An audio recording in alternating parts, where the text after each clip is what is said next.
Hello guys, what's up? This is Amit Majan. I hope that you are doing absolutely well. So in this video, we are going to start with supply revision. This is going to be a detailed revision. तो बहुत मजा आने वाला है. So please ये end तक video जरूर देखना because there are a lot of circulars, थोड़े amendments है. तो वो सब कुछ हम लोग बहुत बढ़िया तरीके से complete करने वाले हैं. Before starting, if you are new to this channel, please don't forget to hit a subscribe button. If you have not yet liked the video, please do hit a like video because this is going to be really very helpful for you. Start करते हैं supply under GST. Sir बहुत easy chapter है, उसमें थोड़े circulars और amendments है, तो amendments भी हम लोग अच्छे से कवर करेंगे. स्टार्ट करते हैं सप्लाई अंडर जीएसटी के लिए. जीएसटी लगना होगा if GST is going to be applicable. ये डिसाइड कैसे होगा, ये डिसाइड कैसे होता है ये सप्लाई है कि नहीं. सबसे पहले अगर ये भाई सप्लाई नहीं होगा, अगर ये सप्लाई ही नहीं होगा तो जीएसटी लग ही नहीं सकता. बट अगर ये सप्लाई होगा so there is a possibility that GST can be applicable. अगर ये सप्लाई होगा तो there is a possibility that GST can be applicable. इसका मतलब ये है that if it is a supply, that supply can be taxable supply और supply can be exempt supply. If that supply is a taxable supply then GST लगेगा. But अगर supply ही exempt supply होगा, ये एग्जम्पशन के chapter में देखेंगे, then in that case उस पर जीएसटी नहीं लगेगा. But in this chapter we will not discuss कि इस पे जीएसटी लगेगा कि नहीं. In this chapter will discuss about ये सप्लाई है या सप्लाई नहीं है. Absolutely right. चलो स्टार्ट करते हैं. तुम लोगों के पास जो भी बुक्स है तुम लोग रेफर कर सकते हो, ऐसा कुछ भी प्रॉब्लम नहीं है. तो सप्लाई का डेफिनेशन किधर लिखा है देखो. There we are going to understand three main topics under supply. Main is section number 71A, 71B and 71C. Sir, what is 71A? Under 71A, they have given you three conditions. If you satisfy these three conditions, it will become a supply. Number one, best LDR. Sir, what is the meaning of best LDR? Best LDR होना चाहिए मतलब क्या? Barter, exchange. B मतलब barter, E मतलब exchange, S मतलब sale, T मतलब transfer. Right. LDR, L मतलब क्या? लीज. दूसरा और एक है लाइसेंस. डी मतलब डिस्पोजल एंड आर मतलब rental. So these are the points which are there in best LDR. So best LDR है there has to be some kind of consideration and it should be in the course और furtherance of business. For example, अगर मैं normal teaching के profession में हूं और मैंने मेरा फोन बेच दिया, I sell my phone. If I sell my phone, is it a sale? Yes, it is a sale. Did I charge consideration for it? Yes, I charged consideration for it. But it is not in the course of business and that is why इस पे GST नहीं लगेगा दोस्त. इस पे GST नहीं लगेगा दोस्त. तो तीनों कंडीशन सेटिस्फाई करने क्या है? मैंडेटरी हो जाते हैं. सो this is your section number 71A. Section number 71B क्या बात करता है सर? 71B के लिए इंपोर्टेशन ऑफ सर्विस है. इंपोर्टेशन ऑफ सर्विस के लिए the language which you should write in the exam is on the screen for you. एक काम करना, तुम लोग पॉज करके ना लैंग्वेज लिखना चाहिए. तो 71B का जो जब भी तुम लोगों को इंपोर्टेशन ऑफ सर्विस पे पॉइंट आएगा तभी तुम लोगों को लैंग्वेज लिखना है 71B के बारे में. ठीक है. अभी 71B के बारे में क्या है, बट 71B में there are two things which they have given. But मैं जो कवर करने वाला हूं, I am going to have a detailed discussion on importation of service which includes some part of 71B, okay, full part of 71B and some part of 71C. तो एक chart में हम लोग पूरा समझेंगे. देखो, importation of service होगा if it is with consideration, without consideration. If importation of service is with consideration, it does not matter if it is in the course of business or no, it will always be considered as supply. With consideration सोचो ही मत, it is always considered as supply. Absolutely right. ठीक है. अगर मैं without consideration का बात किया तो हम लोग हमेशा देखेंगे कि जो सप्लाई मैंने लिया है that is from a related party और डिस्टिंक्ट पर्सन और not from a related party और डिस्टिंक्ट पर्सन. अच्छा, it is from a related party और डिस्टिंक्ट पर्सन मतलब फॉर एग्जांपल मैं सप्लाई इंपोर्ट कर रहा हूं मेरा भाई से. My brother stage in the US से मैं कुछ सप्लाई सर्विस इंपोर्ट कर रहा हूं. For example architect service. Can I से I am importing service without consideration from a related party? Yes. अगर मैं वो बिजनेस के लिए यूज कर रहा हूं ना, अगर वो जो सर्विस है वो बिजनेस के लिए यूज कर रहा हूं ना, तो ही वो सप्लाई माना जाएगा. बट अगर वो बिजनेस के लिए यूज नहीं कर रहा है, मतलब गवर्नमेंट बोल रहा है तू पर्सनल पर्पस के लिए यूज कर रहा है, तू इंपोर्ट कर रहा है तेरे भाई से, तू यूज कर रहा है तेरे घर के इंटीरियर के लिए, देन इन दैट केस इस पे क्या नहीं लगेगा? ये सप्लाई नहीं है, इसकी वजह से इस पे जीएसटी नहीं लगाएंगे. Absolutely right. अगर ये विदाउट कंसिडरेशन होगा, मैंने इंपोर्ट किया service without consideration and not from a related party, government बोल रहा है कि भाई ये मोस्ट जेन्युइन ट्रांजैक्शन है, तो इस पे हम लोग सप्लाई नहीं कंसीडर करेंगे because genuinely it is without consideration. चलो, रिलेटेड पार्टी से है विदाउट कंसिडरेशन, समझ में आ गया. बट अगर अनरिलेटेड पार्टी से अगर विदाउट कंसिडरेशन ले रहा है ना, तो जेन्युइनली तेरा कुछ कंसिडरेशन नहीं है और इसके वजह से हम लोग उसको सप्लाई नहीं मानेंगे, राइट? ओके, मेरे साथ वापस रिवाइज करना। 7(1)(b) में क्या लिखा है? 7(1)(b) में एज सच क्या लिखा है तुम लोगों को पता था, it's a part of 7(1)(b) and 7(1)(c). देखो, with consideration it is for the business, not for the business, it is always considered as supply, ये लिखा है 7(1)(b) में, ये लिखा है 7(1)(b) में। 7(1) ये जो विदाउट कंसिडरेशन है वो 7(1)(c) का पार्ट होता है। वापस सब लोग इधर देखना, सब लोग इधर देखना, with consideration, without consideration. With consideration whether for your business और no, it is always considered as supply. But if it is not for your business, then sorry, if it is without consideration, then in that case देखो कि वो related party से है या non related party से है। अच्छा, मैंने रिलेटेड पार्टी से इंपोर्ट किया है तो देखो कि वो बिजनेस के रिलेटेड है या बिजनेस के रिलेटेड नहीं है। अच्छा, वो बिजनेस के रिलेटेड है तो सप्लाई माना जाएगा। अच्छा, बिजनेस की रिलेटेड नहीं है तो सप्लाई नहीं माना जाएगा। सर वो विदाउट कंसिडरेशन होगा और not from a related party होगा, it is not considered as supply. Absolutely right. मैं तुम लोगों को बोल रहा हूं ये सब कुछ 7(1)(b) नहीं है, this is only this part is 7(1)(b), only this part is 7(1)(b). But मैंने इंपोर्टेशन और सर्विस के जो जो पॉइंट्स थे वो एक ही पॉइंट में तुम लोगों को दे दिया। करेक्ट है सर? ओके, तो देखो 7(1)(a) डन है, 7(1)(b) डन है। I will come to 7(1)(c) plus schedule 1। 7(1)(c) में क्या बोला है? 7(1)(c) में बोला है कि 7(1)(a) में क्या लिखा था? बेस्ट एलडीआर होना चाहिए, कंसिडरेशन होना चाहिए, इन द कोर्स और फर्दरेंस ऑफ बिजनेस होना चाहिए। But in certain cases there is no consideration which is involve. In certain cases there is no consideration which is involve, but still government says that we are going to consider this as supply. We are going to consider this as a supply. We are going to consider this as supply. That's why this supply is known as deemed supply. इसमें consideration नहीं है but वो business के related है, तो government बोल रहा है इसमें हम लोग क्या करेंगे? सप्लाई मानेंगे। पर इसमें सब कुछ नहीं आएगा, इसमें स्पेसिफिक चीजें आएंगी और स्पेसिफिक चीजों में कौन से पॉइंट्स आते हैं? ट्रिप, टी मतलब ट्रांसफर, आर मतलब रिलेटेड पार्टी, आई मतलब इंपोर्टेशन ऑफ सर्विस जो भी अब हम लोग ने जस्ट देखा, एंड पी मतलब principal to agent. Sir transfer मतलब क्या? देखो इधर सब लोग इधर देखना, ट्रांसफर मतलब क्या? फॉर एग्जाम्पल मैं ए हूं, I went to a laptop vendor and I purchased one laptop जिसपे मैंने जीएसटी पे किया 1 लाख का, सो जीएसटी जो पे किया कहने से I will be able to take the ITC of that. Absolutely right. चलो आईटीसी ले लिया, बट आईटीसी जब गवर्नमेंट दे रहा था कहने से गवर्नमेंट का एक अजम्पशन था that I am going to use it for my business. Yes, बराबर, मैं यूज करना चाहिए बिजनेस में, बिकॉज सेक्शन नंबर 16 में स्पेसिफिकली बोला है कि अगर तुझे आईटीसी चाहिए तो तू बिजनेस के लिए यूज करना चाहिए। ठीक है, सो ए ने बिजनेस के लिए जस्ट स्टार्ट किया, पर उसने ना, उसके पास एक स्टूडेंट आया और स्टूडेंट आने के बाद उसने बोला कि सर लैपटॉप ने हम लोग, अब मुझे तो आपसे ही लेक्चर्स देखने, आपके ही लेक्चर्स देखने। मैंने ठीक है, काम कर, मेरे पास जो लैपटॉप है वो लेके जा। तो मैंने क्या किया, जो लैपटॉप मैंने परचेस किया था जिसपे मैंने आईटीसी क्लेम किया था, वो लैपटॉप मैंने उसको डोनेट कर दिया। अगर मैंने उसको लैपटॉप डोनेट किया तो गवर्नमेंट मेरे पास यार बोला भाई तू आईटीसी लिया था with a condition that you are going to use it for your business, but you have donated it right now, you're not using it for your business, and that is why you need to reverse the ITC. अभी reversal of ITC में क्या होता है? reversal of ITC में they said एक काम करो, जो तुम लोग ने डोनेशन दिया है ना, वो डोनेशन को हम लोग डीम्ड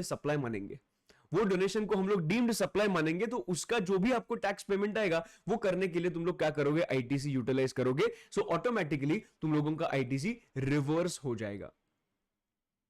एब्सोल्युटली राइट, परफेक्ट, एकदम okay. But sir what if मैंने लैपटॉप वेंडर से लैपटॉप परचेस किया पर जिसपे मैंने आईटीसी क्लेम ही नहीं किया और वैसा लैपटॉप मैंने डोनेट कर दिया, तो तू मुझे बता, मैंने आईटीसी अगर लिया ही नहीं होगा, so did I take any benefit? No.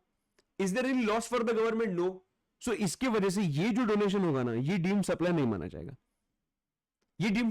जाएगा, because there is no reversal as such, right? Perfect. अभी देखो इधर, इसमें 3 चीजें तुम लोगों को एग्जाम्स में लिखनी है। See, मुझे ये भी I care about this also that तुम लोग ने एग्जाम में क्या लिखना चाहिए। See, revision lecture should not be only to revise the concepts. It is better that you understand the language also which you are going to write in the exam. 3 points specifically होने चाहिए। Number 1, there has to be transfer और disposal, correct. Second, such transfer और disposal should be permanent and not temporary, and ITC should be availed on it. If these 3 conditions are satisfied, then in that case we say that this will be considered as deemed supply. Correct है, transfer और disposal होना चाहिए, वो permanent होना चाहिए और ITC मैंने लेना चाहिए। This is your section number 71C plus schedule 1 का first point, that is transfer, right. दूसरा क्या है, आर। आर मतलब क्या, रिलेटेड पार्टी। आर मतलब क्या, related party. Sir what is the meaning of related party, फटाफट एक बार देखते हैं। सच पर्संस आर ऑफिसर्स और directors of one another's business. मतलब क्या, I have a company, I am a director, you have a company, you are a director in that. Okay sorry, वापस, you have a company, I have a company, I am a director in your company, you are a director in my company, then in that case we both will be considered as related parties. Such persons are legally recognized partners. Partnership firm में जो partners होते हैं, both are considered as related parties. Such persons are employer employee, related parties. Third person controls, owns, holds equal to or more than 25% of the voting stock or shares of both of them. For example, there is C and A and B. C क्या करता है, समझिए 30% hold करता है, 30% hold करता है। इन that case A and B will be considered as related persons. Correct है, okay. उसके बाद नेक्स्ट पॉइंट आता है, one of them controls the other. मतलब क्या, A is controlling B, so A and B will be called as related party. A third person controls both of them. Sir अभी तो देखा ऊपर, नहीं ऊपर से परसेंटेज देखा, नीचे कंट्रोल बोला है। कंट्रोल मतलब क्या, डायरेक्टर्स को कंट्रोल करने वाला, डायरेक्टर्स को कंट्रोल करने वाला। पूरा कंपनी मैनेज कौन करता है, पूरा कंपनी समझ मैनेज करता है सी।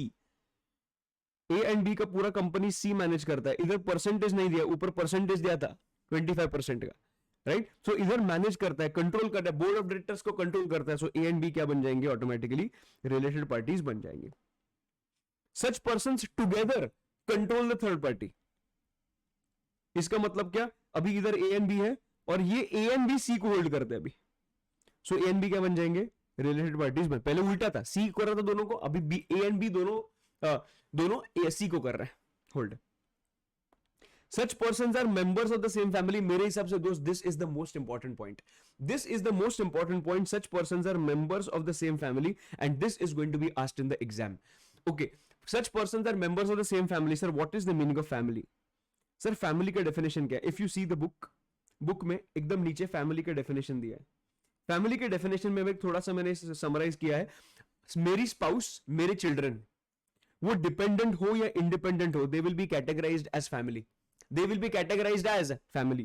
मेरे parents, grand parents, brothers, sisters, ये चार लोग, सिर्फ चार लोग, parents, grand parents, brothers, sisters, ये चार लोग वो डिपेंडेंट होंगे ना, तो ही क्या माना जाएगा, डिपेंडेंट होंगे तो ही वो रिलेटेड पार्टी मतलब फैमिली माना जाएगा। फैमिली माना जाएगा मतलब ही रिलेटेड पार्टीज माना जाएगा। तुम लोगों को क्वेश्चन किधर आएगा मालूम है, क्वेश्चन इधर आएगा, I imported certain services from my brother who is well settled and I took that service for my business. क्या होगा answer, I imported certain service from my well settled brother for my business. क्या होगा answer, you will say कि sir this will be considered as supply because मैं related party से business के लिए लिया था। रॉन्ग। समझो, रिलेटेड पार्टी के डेफिनेशन तुम लोगों को पहले इधर क्लियर करना होगा तो ही तुम लोग आगे जा सकते हो। रिलेटेड पार्टी में कौन आता है, जो ब्रदर वो मेरे पे डिपेंडेंट है उससे मैं सर्विस ले रहा हूं, जो सिस्टर जो मेरे पे डिपेंडेंट है उससे सर्विस ले रहा हूं, जो पेरेंट्स, ग्रैंड पेरेंट्स जो मेरे पे रिलेटेड है उससे उनसे सर्विस ले रहा हूं, तो वो रिलेटेड पार्टीज हो जाएंगे। अगर वो मेरे पे डिपेंडेंट नहीं है, प्लीज समझना, मेरे पे डिपेंडेंट नहीं है, देन इन दैट केस वो मेरे फैमिली के डेफिनेशन में नहीं आएंगे, विच मींस वो मेरे रिलेटेड पार्टी के डेफिनेशन में नहीं आएंगे, विच मींस वो इधर फॉलो होंगे। This will become confusing. तो इसके वजह से सिर्फ बिजनेस दिया है, इसके वजह से तुम लोग ऐसे बह मत जाना उसमें, ठीक है। पहले पूरा कंप्लीट करना अंडरस्टैंडिंग और उसके बाद ही तुम लोग आगे बढ़ना। तो ये फैमिली का डेफिनेशन दोस्त इंपॉर्टेंट है। One of them is a sole agent और सोल डिस्ट्रीब्यूटर, सोल कंसेशनर, मतलब सोल एजेंट है, मेरे लिए सिर्फ काम करता है, ये हो गया related party. But sir distinct person क्या होता है, देखो डिस्टिंक्ट पर्सन के लिए I will take one mega chart and I will try to explain you. You are in Maharashtra, there are two offices, office 1 and office 2, ठीक है। You must be knowing that registration लेने के लिए तुम लोगों को ऑप्शन दिया जाता है that if you are in one state, if you have two offices, you have an option of registering only one office. Sorry, you can have only one registration for both the offices. You can have only one registration for both the offices and you can consider one office as a principal place of business and another office as additional place of business. तुम लोग ये कर सकते हो, as such problem नहीं है।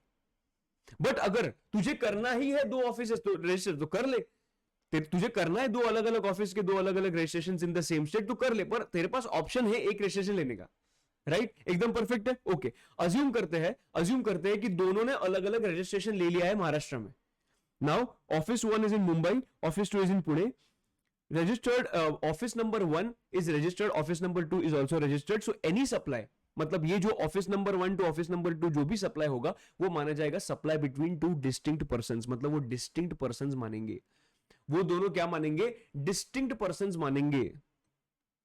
Perfect एकदम, no problem. तो अलग अलग रजिस्ट्रेशन नहीं होता तो क्या होता, अगर अलग अलग रजिस्ट्रेशन नहीं है तो क्या एक ही है ना, एक पॉकेट से दूसरे पॉकेट में जा रहा है, तो डिस्टिंक्ट पर्संस नहीं मानेंगे। अगर एक ही स्टेट में दो अलग अलग रजिस्ट्रेशंस है तो दोनों रजिस्ट्रेशंस को हम लोग डिस्टिंक्ट पर्संस मानेंगे। बट अगर पूरे स्टेट में एक ही रजिस्ट्रेशन है तो हम लोग दो, इवन तो देयर आर टू ऑफिसेस, हम दोनों को डिस्टिंक्ट पर्संस नहीं मानेंगे। एब्सोल्युटली क्लियर एकदम। ओके, अभी महाराष्ट्र में ऑफिस नंबर 1 है विच इज रजिस्टर्ड, और मेरा और एक ऑफिस है यूपी में, that it does not matter कि यूपी वाला ऑफिस इज रजिस्टर्ड और अनरजिस्टर्ड, वो दोनों क्या मानेंगे, डिस्टिंक्ट पर्संस मानेंगे।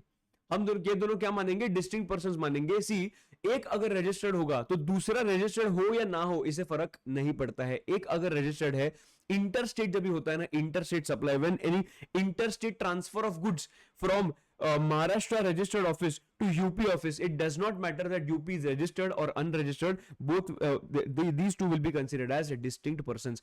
सिर्फ हम लोग कभी देखते हैं वो अगर इंट्रा स्टेट होगा तो देखेंगे कि रजिस्टर्ड है या अनरजिस्टर्ड है सामने वाला पार्टी। अगर महाराष्ट्र में मेरा ऑफिस है वो रजिस्टर्ड है, अगर सामने वाला पार्टी रजिस्टर्ड हो ना हो इससे फर्क नहीं पड़ता है। समझो यूपी वाला ऑफिस रजिस्टर्ड है, यूपी वाला ऑफिस रजिस्टर्ड है और उसने अगर गोवा ऑफिस में कुछ सप्लाई किया, और गोवा ऑफिस है ना रजिस्टर्ड नहीं है, वो दारू बेचता है, गोवा ऑफिस जो है वो दारू बेचता है, पर यूपी से दारू नहीं गया, यूपी से क्या गया, चकना गया, समझ, यूपी से चकना गया। तो यूपी से जो चीज गोवा गई है वो दोनों डिस्टिंक्ट पर्संस मानेंगे क्या, आंसर इज यस, वो दोनों डिस्टिंक्ट पर्संस मानेंगे। समझो बात को, यूपी तो दारू नहीं बेच रहा ना, so any supply from UP to Goa will be considered as distinct person। और जब गोवा आगे बेचेगा तो वो डिस्टिंक्ट पर्सन नहीं माना जाएगा, क्यों, बिकॉज गोवा क्या कर रहा है, गोवा आगे दारू बेच रहा है, तो वो सप्लाई नहीं माना जाएगा, पर ये सप्लाई माना जाएगा डीम्ड सप्लाई। परफेक्ट एकदम। इंट्रा स्टेट होगा तो दोनों रजिस्टर्ड होंगे तो ही डिस्टिंक्ट पर्सन। इंटर स्टेट के केस में अगर सप्लायर रजिस्टर्ड होगा देन इन दैट केस दूसरा ऑफिस रजिस्टर्ड है नहीं है does not matter, it those are distinct persons. Interstate के केस में अगर जिसको मैं सप्लाई कर रहा हूं वो दारू बेचता है उससे फर्क नहीं पड़ता है, we both will be considered as distinct persons. So this was your definition और अंडरस्टैंडिंग ऑफ डिस्टिंक्ट पर्संस। ये पूरा सेक्शन 25 तुम लोगों को मैंने एक चार्ट से समझा दिया, राइट। उसके बाद एक छोटा सा पॉइंट है employer employ relationship. Always remember one thing, any service, मतलब एम्प्लॉय ने एम्प्लॉयर को सर्विस दिया या एम्प्लॉयर ने एम्प्लॉय को सर्विस दिया, if it is under employment then in that case GST will never be applicable, it will not be considered as supply। देखो, employ ने एम्प्लॉयर को दिया, अंडर एम्प्लॉयमेंट सर्विस दिया, इफ यस देन जीएसटी नहीं लगेगा। But अगर employ ने employer को अंडर एम्प्लॉयमेंट नहीं दिया है सर्विस, देन जीएसटी लग जाएगा। ये कभी होता है सर, ये कभी होता है, मतलब मैं टैक्स कंसल्टेंट हूं और मैं भी ऑडिट का एम्प्लॉय हूं और मुझे टैक्स भी आता है, एम्प्लॉयर को समझा मुझे टैक्स आता है, उसने मुझे एक असाइनमेंट दिया टैक्स का, मैं बोला भाई ऐसा नहीं चलेगा, तू सैलरी मुझे ऑडिट का देता है पर टैक्स के लिए I will charge extra, hearing के लिए मुझे भेज रहे थे, मतलब कि एक्स्ट्रा लूंगा मैं चार्ज। तो मैंने जो भी उनको एम्प्लॉय ने एम्प्लॉयर को सर्विस दिया, अंडर एम्प्लॉयमेंट नहीं था ये, इसकी वजह से जो भी मैं सर्विस दिया वो सप्लाई माना जाएगा। एम्प्लॉयर ने एम्प्लॉय को अंडर एम्प्लॉयमेंट सर्विस दिया तो जीएसटी नहीं मानेंगे, और अगर अंडर एम्प्लॉयमेंट नहीं होगा तो जीएसटी हम लोग मान लेंगे। सर एम्प्लॉयर ने एम्प्लॉय को टी कॉफी दिया, टी कॉफी, चाय पिलाए, चाय कॉफी पिलाए, उस पर जीएसटी नहीं लगेगा। और एम्प्लॉयर ने एम्प्लॉय को गिफ्ट दिया, एम्प्लॉयर ने एम्प्लॉय को गिफ्ट दिया where the value is less than or equal to 50,000 rupees, if the answer is yes, less than or equal to 50,000 है then GST नहीं लगेगा। बट अगर less than or equal to 50,000 नहीं होगा, मतलब more than 50,000 होगा, तो उस पर GST लगेगा, मतलब सप्लाई माना जाएगा, ऐसे बोलना, राइट, एकदम परफेक्ट है। ये हमारा कौन सा पॉइंट हुआ सर, ये देखो, इसमें से 71A हो गया है, 71B हो गया है, 71C का T हो गया एंड रिलेटेड पार्टी हो गया। सर I क्या है, अरे इमोबल प्रॉपर्टी अभी तो एक्सप्लेन किया, इमोबल प्रॉपर्टी मतलब इमोबल प्रॉपर्टी नहीं, sorry, importation of service. Importation of service में अभी तो एक्सप्लेन किया कि दो पार्ट्स थे, with consideration, without consideration. Without consideration के केस में importation of service without consideration में 7(1)(c) में आएगा। विदाउट कंसिडरेशन में क्या था, again two parts, related party distinct persons और not from a related party distinct persons. समझो not from a related party distinct person होगा तो उस पे सप्लाई नहीं माना जाएगा, but from a related party distinct person होगा, if it is for the in the course और फर्दरेंस ऑफ बिजनेस, अगर इंपोर्ट किया होगा सप्लाई माना जाएगा, but not in the course और फर्दरेंस ऑफ बिजनेस होगा तो सप्लाई नहीं माना जाएगा। एब्सोल्युटली परफेक्ट, एकदम चकाचक। ये टी हो गया, आर हो गया, इंपोर्टेशन ऑफ सर्विस हो गया। अभी बात करते हैं principal to agent. Principal to agent के बारे में बात करते हैं सर, एकदम सिंपल है, कुछ भी स्ट्रेस नहीं है।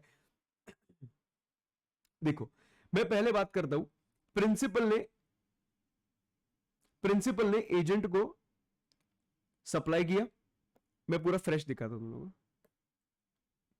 प्रिंसिपल ने एजेंट को कुछ सप्लाई ट्रांसफर किया, राइट? तो गवर्नमेंट बोल रहा है कि ये हम लोग सप्लाई मानेंगे। यार क्या बात कर रहे हो सर, ये तो थोड़ी ना सप्लाई होता है, ये थोड़ी सेल होता है, ये सेल हो ही नहीं सकता। प्रिंसिपल टू एजेंट तो सेल थोड़ी, एजेंट टू कस्टमर सेल हो रहा है। तो गवर्नमेंट ने बोला एक काम करो, मुझे बताओ कि एजेंट जो कस्टमर को बेच रहा है वो इनवॉइस किसके नाम पे रेज कर रहा है?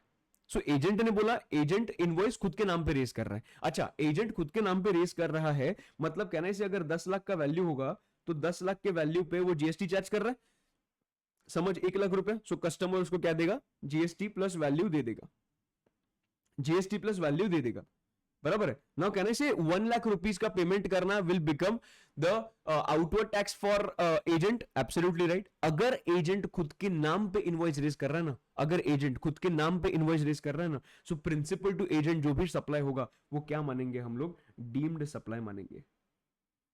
सर इससे एजेंट का नुकसान होगा? नहीं होगा भाई, जब डीम्ड सप्लाई मानेंगे इस पे जीएसटी चार्ज होगा, बराबर है। जो जीएसटी पे करेगा एजेंट उसका क्या ले सकता है, वो आईटीसी ले सकता है। जो जीएसटी चार्ज होगा उसका क्या ले सकता है, आईटीसी ले सकता है। तो इधर भी कहने से 10 लाख प्लस 1 लाख का वैल्यू है, तो वो 1 लाख का उसने जीएसटी पे किया, सो 1 लाख का जीएसटी पे किया, उसका आईटीसी ले लिया, 1 लाख का उसका आउटवर्ड टैक्स है, so 1 lakh minus 1 lakh which will be nil. So कुछ भी उसको डिसएडवांटेज हुआ क्या? नहीं। परफेक्ट एकदम। This is the first point. अभी दूसरा एग्जांपल लेते हैं। प्रिंसिपल टू एजेंट के केस में ये जो सप्लाई तो किया, पर कस्टमर को जो इनवॉइस रेज किया ना, वो इनवॉइस ने डायरेक्टली प्रिंसिपल ने रेज किया, इनवॉइस डायरेक्टली प्रिंसिपल ने रेज किया। सर अगर डायरेक्टली प्रिंसिपल ने रेज किया होगा तो मुझे पता, is there any outward liability for agent? Because उसने तो चार्ज ही नहीं किया कुछ भी। तो if there is no outward liability for agent, principal to agent जो भी सप्लाई हो रहा है वो डीम्ड सप्लाई नहीं मानेंगे, वो डीम्ड सप्लाई नहीं मानेंगे। करेक्ट है, एकदम परफेक्ट है। नाउ अगर ये डीम्ड सप्लाई माना ना, this will become agent burden, because उसका कुछ आउटवर्ड लायबिलिटी नहीं है। सर आईटीसी लेगा, अरे क्या अचर डालेगा आईटीसी का, आईटीसी का अचर डालेगा, वो उसका आउटवर्ड लायबिलिटी नहीं है कुछ भी, तो ये डीम्ड सप्लाई मान के आईटीसी देखिए क्या करेगा। अंडरस्टैंडिंग? सो बेसिकली मोटा मोटी मुझे क्या बोलना है, बेसिकली एजेंट ने खुद के नाम पे अगर इनवॉइस इशू किया होगा कस्टमर को, तो principal to agent will be deemed supply. But अगर एजेंट ने खुद के नाम पे नहीं रेज किया है तो principal to agent will not be considered as deemed supply. उसमें और एक पॉइंट है लोगों को जो कंफ्यूज करता है, that is del credit agent. Del credit agent मतलब क्या, कस्टमर कभी कभी पे करेगा नहीं करेगा, ये थोड़ा डाउट रहता है प्रिंसिपल को, एंड इसके लिए एजेंट से इसकी तरफ भाई खड़ा है ना, तेरा भाई पैसा देगा if customer fails to make a payment, right? Okay, चलो एक ट्रांजैक्शन हुआ, you are a principal, I am an agent and there is one customer. एक कस्टमर मैंने डील फिक्स करके दिया, प्रिंसिपल अभी भी बोल रहा है कि मत कर उसके साथ डील। मैं बोला कि नहीं अरे भाई है ना इधर, काय को टेंशन लेता है, तो इसकी वजह से मैंने डील कर दिया। डील करने के बाद मैंने तो बोला था ना कि अगर उसने नहीं पिएगा तो मैं करूंगा पे, तो यू आर रिलीव्ड, करेक्ट है। तो हुआ क्या कि कस्टमर को सप्लाई किया, सप्लाई करने के बाद एज एक्सपेक्टेड कस्टमर ने पैसा नहीं दिया। You started shouting at me, बोला था अमित तुझे कि मैं सप्लाई मत कर या इसके साथ डील मत कर। मैंने बोला अभी ठीक है यार क्या कर सकता हूं। सो अभी तुझे रीपे करना पड़ेगा पैसा, बराबर है, बिकॉज मैंने गारंटी दिया था। अभी देखो वो जो रीपेमेंट होता है ना, समझो डायरेक्टली एजेंट प्रिंसिपल को कर देगा, बराबर है, और agent will give the money to customer and customer will make a payment to principal. जैसे these are just two ways of making payments to the principal. एक directly principal को देगा और agent को देके principal को देगा, right? But can I say जो भी agent payment कर रहा है on behalf of the customer, can I say this will be considered as loan given to the customer? Everybody, loan given to the customer मानेंगे because customer के behalf पे agent ने payment किया है, so this will be considered as loan which is given by the agent to the customer. So can I say agent will charge the interest on that. बराबर है, interest charge करेंगे. Yes. अभी देखो, ये हम लोग अभी इंटरेस्ट के कंपोनेंट का बात कर रहे हैं. हम क्या कर रहे हैं, इंटरेस्ट के कंपोनेंट का बात कर रहे हैं. सब लोग इधर फुल फोकस करना, मैं क्या बोल रहा हूं, इंटरेस्ट का कंपोनेंट का बात कर रहे हैं. देखो एक एग्जांपल लेते हैं. मुझे बता, प्रिंसिपल ने एजेंट को सप्लाई किया, ये डीम्ड सप्लाई मानेंगे क्या? डिपेंड करता है कि इनवॉइस किसने रेज किया. अज्यूम करता है कि इनवॉइस रेज किया प्रिंसिपल ने डायरेक्टली कस्टमर को, साहिल पे इनवॉइस रेज कर दिया है. बराबर है. सो कैन आई से प्रिंसिपल टू एजेंट जो भी सप्लाई हुआ है वो डीम्ड सप्लाई नहीं मानेंगे. सो can I say this agent is not falling under schedule 1. Can I say this agent is not falling under schedule 1. बराबर, परफेक्ट, एकदम ओके, ठीक. अभी देखो, अभी हम लोग इसका बात करते हैं, मेन इंटरेस्ट का. सो एजेंट ने प्रिंसिपल को पे किया होगा. सो can I say it will be called as की loan given by the agent to the customer, right.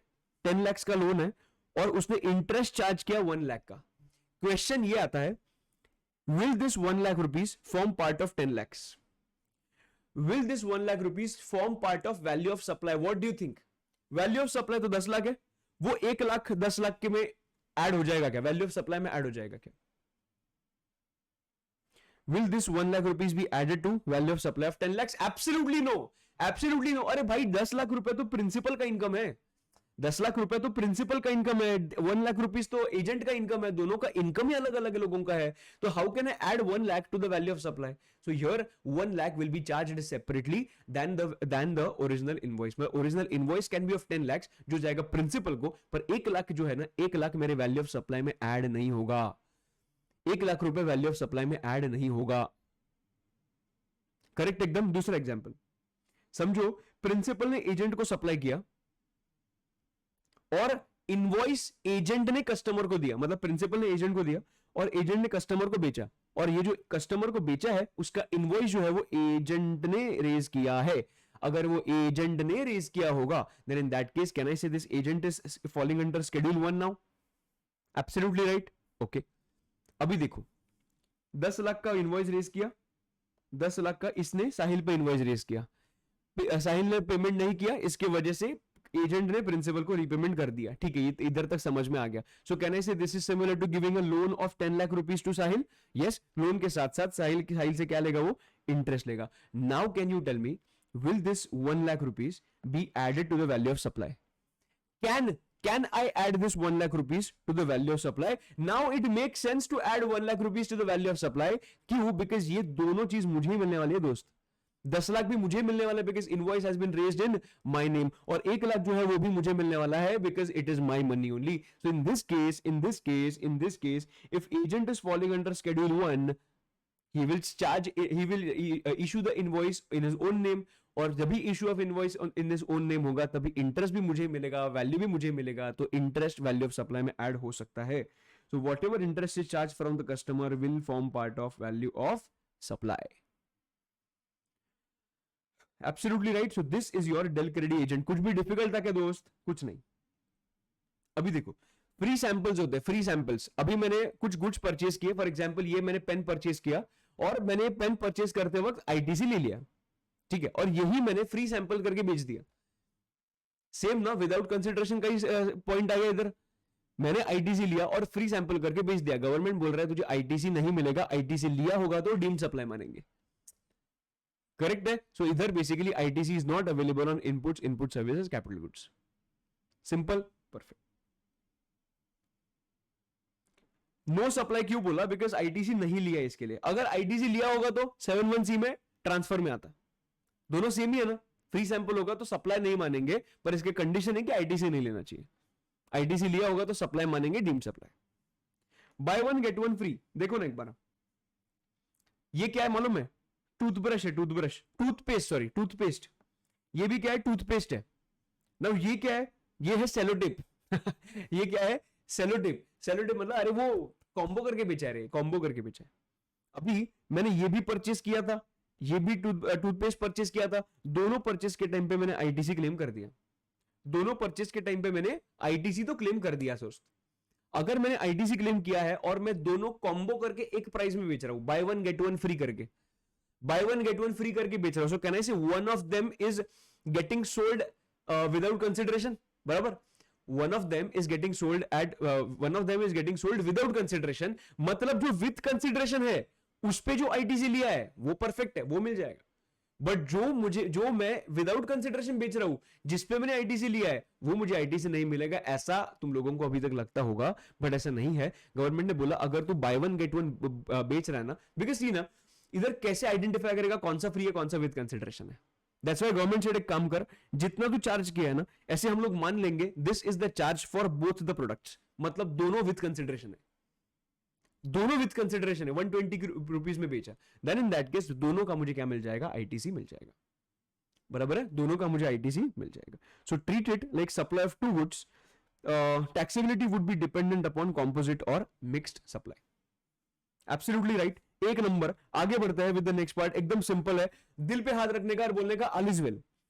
Activities to be considered as supply of goods और सर्विसेज. देखो ट्रांसफर, अभी देखो जब भी ट्रांसफर ऑफ टाइटल जाता है ना, टाइटल मतलब ओनरशिप, तभी ट्रांसफर ऑफ गुड्स होगा. और अगर टेम्पररी बेसिस पे टाइटल जाता है, टाइटल मतलब टेम्पररी बेसिस पे राइट जाता है, तो it is always considered as renting. Renting is always service. हम लोगों को क्या आइडेंटिफाई करना है, गुड्स की सर्विस, एकदम सिंपलेस्ट पार्ट है. देखना, any transfer of title in goods, goods है. Right to use goods without transfer of title, right to use दिया भाई, रेंटिंग पे ले दिया सर्विस. उसके बाद जो हायर परचेज पे, मतलब any transfer of title in goods under an agreement where the property shall pass at a future date, मतलब hire purchase. Basically hire purchase के केस में अल्टीमेटली तो गुड्स ही जाने वाला है, अल्टीमेटली तो गुड्स ही जाएंगे, इसकी वजह से ये क्या है, गुड्स है. लैंड बिल्डिंग, लैंड बिल्डिंग कभी भी गुड्स नहीं हो सकता. So anything related to land and building is going to be considered as service, is going to be considered as service. Lease, tenancy, easement, जो भी तू दिखता है ना वो सर्विस है. लैंड के केस में गुड्स आ ही नहीं सकता. ट्रीटमेंट और प्रोसेस, जॉब वर्क का जो भी काम होगा वो क्या माना जाएगा, सर्विस माना जाएगा. उसके बाद temporary transfer of business asset, temporary है भाई, टेम्पररी ट्रांसफर मतलब रेंटिंग जैसा, सर्विस. मेरा लिक्विडेशन हुआ, लिक्विडेशन होने के बाद what ever assets I had, I transferred those assets. Liquidation होने के बाद जो भी मेरे असेट्स थे वो मैंने सेल कर दिए, वो क्या माना जाएगा, of course transfer of goods माना जाएगा. इसमें दो कंडीशंस है और दो एक्सेप्शंस है, वो एक्सेप्शंस हम लोग एग्जाम्पशंस में भी पढ़ेंगे. Number one, business transferred as a going concern. अगर पूरा धंधा का धंधा बेच दिया हम लोग ने, तो इसको क्या बोलेंगे हम, बिजनेस इज ट्रांसफर्ड. और बिजनेस जब भी ट्रांसफर होता है ना, तभी it is exempt from tax. That business is exempt from tax even though all assets are getting transferred, ownership of everything is getting transferred, still it will be not taxable, it will be exempt from tax. और दूसरा, business carried on by personal representative, इसमें भी GST नहीं लगता है. ये दो चीज याद रखना इंपॉर्टेंट है. उसके बाद रेंटिंग ऑफ इमोबल प्रॉपर्टी, मैंने बोला था इमोबल प्रॉपर्टी कुछ भी आया, it is going to be goods या सर्विस होगा तो सर्विस होगा. कंस्ट्रक्शन, इसके बारे में डिटेल में चर्चा करेंगे नेगेटिव लिस्ट में. इंटेलेक्चुअल प्रॉपर्टी राइट, ये कभी भी गुड्स नहीं होगा, ये सर्विस होगा. आईपीआर अगर होगा तो. IT software, it is service. अभी नॉन कॉम्पीट अग्रीमेंट होता है ना, नॉन कॉम्पीट अग्रीमेंट, कुछ कॉम्पीट ना करने के लिए मैंने पैसा दिया. सो फॉर एग्जाम्पल तूने टैक्स का क्लास चालू किया बाजू में, मैं तुझे एक मस्त 2 बैग भर के आया और 2 बैग तुझे दे दिया, बोला कि ये एरिया में तो टैक्स का क्लास नहीं ले सकता. This is non compete agreement. Non compete agreement अगर रीजनेबल होगा तो वैलिड माना जाता है एज पर कॉन्ट्रैक्ट एक्ट. इस पे जीएसटी लगेगा and that GST will be in relation to service. ठीक है. Late delivery charges recovered from the supplier for non fulfilment of contract within the stipulated time. Late delivery charge, अरे time पे आना चाहिए था भाई, तो टाइम पे नहीं आया, तेरे से लेट डिलीवरी चार्जेस लेना पड़ेगा. तो लेना पड़ेगा तो जीएसटी का सर्विस होगा कि गुड्स होगा, सर्विस होगा. नोटिस पे रिकवर्ड, इंपॉर्टेंट है, notice pay recovered from the employee for leaving the job before agreed period of notice for leaving the job. समझो एक बात को, कब if you want to leave the company, तभी तुम लोगों को 1 महीना 2 महीना 3 महीना वॉट एवर इट इज, तुम लोगों को नोटिस पीरियड सर्व करना पड़ता है. नोटिस पीरियड अगर सर्व तूने नहीं किया तो मुझे कंपनी को कॉम्पेंसेशन देना पड़ता है. अभी वो जो कंपनी को कॉम्पेंसेशन देना पड़ता है ना, उस पर जीएसटी लगता है क्या, ये क्वेश्चन है, ये क्वेश्चन है. व्हाट डू यू थिंक, इस पे जीएसटी लगता है क्या? Notice pay recovered from the employee for leaving the job before agreed, तो इस पे जीएसटी लगता है and that this is in relation to service. ये क्या है, सर्विस का है. ठीक है. Right to use, right to use क्या है, राइट टू यूज मतलब रेंटिंग, इधर ही आ गया, चिल्ला चिल्ला के बोल रहा right to use. Composite supply, मैंने अगर मेरे रेस्टोरेंट का कौन सा सर्विस है, समझ, रेस्टोरेंट का सर्विस है, रेस्टोरेंट का धंधा है, मैं पाव भाजी बेचता हूं, तो पहले आलू लेके आता हूं, बाकी सब लेके आता हूं, उसके बाद मैं सर्विस भी देता हूं ना, सर्विस भी देता हूं, तो मैं सर्विस भी दे रहा हूं, तो सर्विस एलिमेंट भी है और गुड्स भी है। अगर सर्विस भी है गुड्स भी है तो क्या मानेंगे, तो उन्होंने बोला सर्विस मानो, इसको सर्विस मानो। वर्क्स कॉन्ट्रैक्ट होगा उसमें भी क्या मानो, सर्विस मानो। आगे बढ़ते हैं with the next part, that is negative list. Negative list is very simple, अगर कौन सा भी एम्प्लॉयर एम्प्लॉय रिलेशनशिप होगा, फर्स्ट पॉइंट में यही बोला है, अगर एम्प्लॉयर एम्प्लॉय रिलेशनशिप होगा, then in that case it will not be considered as, it will neither considered as goods nor service, neither goods nor service. इसके वजह से नेगेटिव लिस्ट में किधर लिखा है sir, 7(2) red with schedule 3, section number 7(2) red with schedule 3, ठीक है। Employer employ relationship होगा सर, अगर डेली वर्कर्स होते हैं उनका क्या होता है, कैजुअल वर्कर्स, डेली वर्कर्स, उनका तो एम्प्लॉयमेंट अग्रीमेंट होता नहीं है, तो गवर्नमेंट ने वो भी बोल दिया है कि even though they don't have any employment agreement, still we will consider that they are employees, and वैसे ही उनको ट्रीट किया जाएगा। So there is no GST on that, so there is no supply on that. Sir compensation for premature termination in the course of employment. Premature termination मतलब क्या, 3 साल का bond था, तुझे 2.5 years में ही निकाल दिया, मैं बोला मैं नहीं जाएगा भाई, मैं नहीं जाएगा, 3 साल का बॉन्ड आपने ही मुझे दिया था, मैं उसके पहले नहीं जाऊंगा, तो मैं प्रीमैच्योर टर्मिनेशन का पेमेंट लेके जाऊंगा। जब तक आप पेमेंट नहीं करोगे तब तक मेरा एम्प्लॉयमेंट रहेगा। तो इसके वजह से मुझे तुम लोग बताओ कि compensation for premature termination in the course of employment होगा तो जीएसटी एप्लीकेबल होगा क्या? इस पे जीएसटी एप्लीकेबल नहीं होगा, बिकॉज जब तक मुझे पेमेंट नहीं मिलता है, I will not leave the job because I am still in the employment. Correct है। सो कॉम्पेंसेशन जब मिल रहा है तभी I am still in the employment, that is why GST will not be applicable. Non compete fees पे GST लग जाएगा, मैंने बोला था। अगर प्रिंसिपल टू प्रिंसिपल बेसिस पे सप्लाई कर रहा हूं मैं, principal to principal basis, employment employer employee नहीं है, देन इन दैट केस इस पे जीएसटी लग जाएगा। सर्विस बाय कोर्ट और ट्रिब्यूनल, सर्विस बाय कोर्ट और ट्रिब्यूनल ने जो भी सर्विस दिया, that is going to be considered as negative, that is going to be considered to be in negative list. MPs MLAs उन्होंने जो भी सर्विस दिया होगा वो किधर फॉलो हो जाता है, नेगेटिव लिस्ट में फॉलो हो जाता है। उसमें ये सब तो ठीक है, तुम लोगों को देख के समझ में आ जाएगा, बट और एक चीज क्या है मालूम है, और एक चीज ये है कि there is one constitutional authority, for example SEBI, और सेबी का एक डायरेक्टर है, सेबी का डायरेक्टर सेबी को सर्विस देता है, उसका क्या होगा सर? उसका भी उन्होंने नेगेटिव लिस्ट में डाल दिया। देखो, duties performed by specified persons in a body established by central government, state government, local authority, not deemed as an employee, not deemed as an, उन्होंने भी अगर सर्विस दिया तो बेसिकली क्या मानेंगे हम लोग, बेसिकली वो भी हम लोग नेगेटिव लिस्ट में ही कंसीडर करेंगे, because these are not the employees but still we will consider them as in the negative list. Funeral, burial, crematorium, mortuary service including transportation of deceased, ये लोग भूल जाते हैं, भूलना मत, ये इंपॉर्टेंट है। Point number 4, absolutely right. अभी हम लोग बहुत इंपॉर्टेंट पॉइंट पे जाने वाले हैं, that is sale of land, sale of building. सब लोग इधर पूरा फोकस करना, बिकॉज ये जेन्युइनली बहुत इंपॉर्टेंट है। देखो, सेल ऑफ लैंड होगा ना, सेल ऑफ लैंड, तो उसपे कभी भी जीएसटी नहीं लगेगा। सेल ऑफ लैंड होगा तो कभी भी उसपे जीएसटी नहीं लगेगा। सर सेल ऑफ बिल्डिंग होगा तो, सेल ऑफ बिल्डिंग में भी जीएसटी नहीं लगेगा सर, क्यों नहीं लगेगा? Because it is not goods. तुझे लगता है सेल ऑफ बिल्डिंग सर्विस है? नहीं, because if you see the definition of service, service के डेफिनेशन में एक चीज लिखा है that anything which is not goods is service. तो गुड्स के डेफिनेशन में बिल्डिंग आता नहीं है, सर्विस के डेफिनेशन में एक्चुअली वो बिल्डिंग आता है, पर वो सर्विस है क्या? सर्विस नहीं है। इसके वजह से उन्होंने नेगेटिव लिस्ट में डाल दिया। सो एक्चुअली वैसे देखा तो गुड्स भी नहीं है और सर्विस भी नहीं है, बट अगर वो बिल्डिंग अंडर कंस्ट्रक्शन होगा तो can I say there is some kind of service element which is involved in this? Absolutely right. जो सर्विस एलिमेंट इसमें इन्वॉल्व है, इसके वजह से वो सर्विस एलिमेंट पे जीएसटी एप्लीकेबल हो जाएगा। मतलब अगर वो अंडर कंस्ट्रक्शन बिल्डिंग होगा ना, उस पे जीएसटी लगे, क्यों? Because there is a service element of construction. But अगर तू मुझे बता कि पूरा बिल्डिंग रेडी है, मैं बिल्डर हूं, पूरा बिल्डिंग रेडी है, सब कुछ रेडी है, तो you came to me and said कि सर मुझे बिल्डिंग का फ्लैट चाहिए, मैंने तुझे फ्लैट का चाबी दे दिया, did I provide any goods? No. Did I provide any service? No. Because जब भी वो आया था, जब भी सेल हुआ, तभी कंस्ट्रक्शन का सर्विस चालू नहीं था। सो प्लीज समझना, इधर समझना, ये डेट पे समझ, ये एक स्पेसिफिक डेट है, ये कंस्ट्रक्शन कंप्लीशन का डेट है, समझ, ठीक है? इसके पहले अगर कोई मेरे पास आया परचेज करने के लिए, तो construction is on, I am providing this ठक ठुक का service for him, which means construction का service is getting provided. So service है मतलब जीएसटी लग जाएगा।